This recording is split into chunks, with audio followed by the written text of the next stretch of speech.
Bharatpur double murder राज्यर आईन श्रृंखला परिस्थितिर एक निदर्शन आपण माने देखंतु नुआ सरकार टी आसिला परे बीजेपी सरकार राज्यर आईन श्रृंखला परिस्थिति दिन को दिन अधगति घटुची।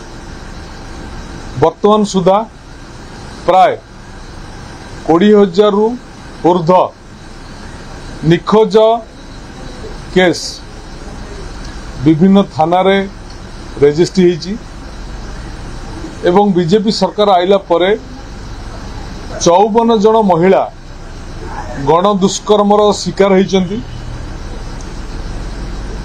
राजधानी रे प्रतिदिन एवरेजली 3टी डकायती घटना घटुची एवं दिन डकायत रे बालेश्वर जिला प्रथम, राति डकायत रे भुवनेश्वर सहर होउची प्रथम।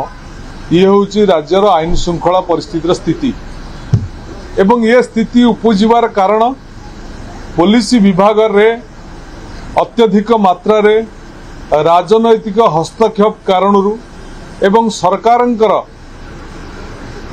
क्राइम की कंट्रोल करिया पई मानसिकता अभावरू आज राज्यर आईन श्रृंखला परिस्थिति विपर्यस्त अवस्था अच्छी एवं विशेष भाव में राजधानी वर्तमान सबुठारु असुरक्षित अवस्था को चली जाइछि। तेणु ए संबंध में आज बिजु जनता दल आर्जन मोशन आनीथिला एवं बिजु जनता तरफरु आईन श्रृंखला परिस्थिति विषय में विभिन्न कथा आलोचना करागला एवं राज्य सरकार को सचेतन कर दियागला, सतर्क कर दियागला।